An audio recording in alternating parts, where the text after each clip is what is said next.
जब आई रास्ता में तो बहुत लड़का पढ़ के जाला सनावेला सन कौनो के लड़कन के नोच ले एक मुठा बारे में नोचे के बा कौन बड़ काम करे के बा।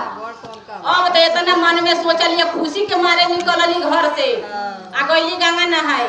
जब गंगा जी नहाए गईली कोस भर रहली गंगा जी चलते चलते गईली फिर हम नहावली नहा के एक लोटा पानी जल लेके वजह से आवत रही। जब नहा के एक लोटा जल लेके अली तो आते आते आते आते रास्ता में भर रास्ता तकली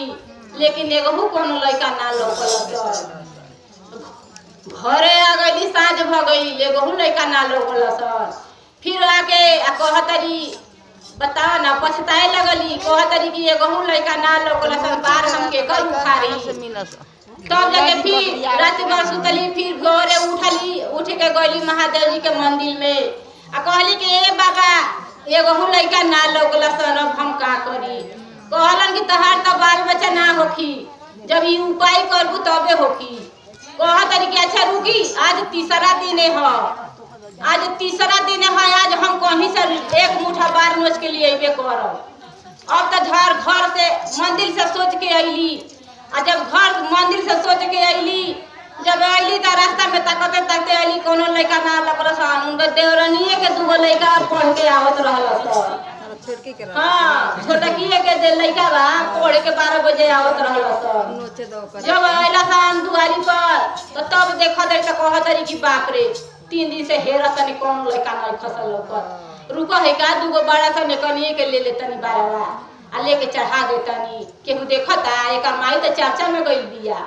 आ 12 बजत रह आ बेचारी लड़कन के स्कूल के चल गई पढ़े लेकिन वही दिन संजोग अच्छा ना रहा लड़कन के छुट्टी हो गई घरे आवत रहल आई बेचारी सी चर्चा में चल गई जाके चर्चा में बैठल रहली आ बैठ के गुरुजी के भजन गावत रहली। तले ई बाई तो कहतरी कि एक मुठा बार अब तो लड़का के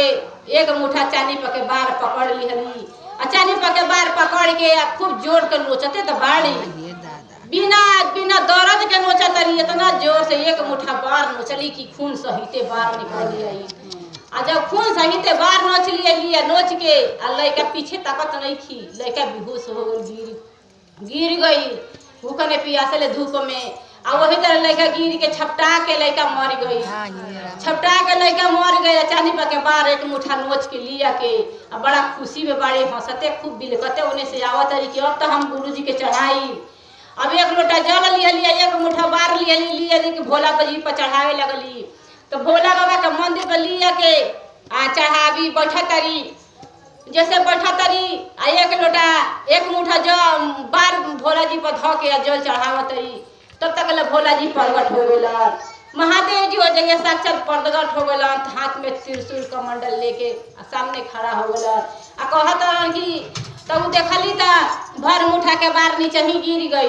भर मुठा के बार नीचे गिर गई लोटा धो दियली गोड़ लागे लगली कि हे महादेव जी हमारा को इतना रोरा खुश हो गई नी बार नोच के लिए नहीं होता रोरा हमरा के दर्शन दे दी हनी इतना खुशी के बात भइले महादेव जी हमरा के दर्शन दे दी हनी। कहली कि कहाँ दर्शन दे दी हनी हम तो के देखे खातिर अइनी ह आजमावे खातिर अइनी ह कि तू परीक्षा में पास हो तरे कि फेल हो तरे बता आन गेहूं के लड़का के तू मार के अपन लड़का खोजबे तो मिली आन गेहूं के तू मारे तो कहत रही कि आन गेहूं के मरनी है कहाँ वो तो खाली बार नोच के लिए नहीं है। अरे तू बार नोच के लिए ले वो लड़का वो जो छपटा के मर गई जो देख अब गईली तो देखा तरी तब बेचारा वो लड़का छपटा के वही जो मरल बा केहू जाके कहल शिव चर्चा में उनका माई से कि तू है जगह बढ़ के शिव चर्चा करता रू आ तहार लड़का के केहू मार देले बा मर गई बा। अब दौड़ल बेचारी वही में तो रोवत पियत आवती या छाती पीटत अरे हमारे बाबू के का हो गइलो हम तो स्कूले भेजले रहनी हाँ वो कैसे घरे आ गइल ह तो संजोगवा खराब रहल ओके छुट्टी हो गई रहल पहले ही घरे आ गइल। जब घरे आवत तो रास्ता में देखत तो उनका लड़का गिरल बा बेहोशे हिंगन मरल बा खून मार का पार में के गिर के भर भइल बा भर अकबारी गोदी में लेके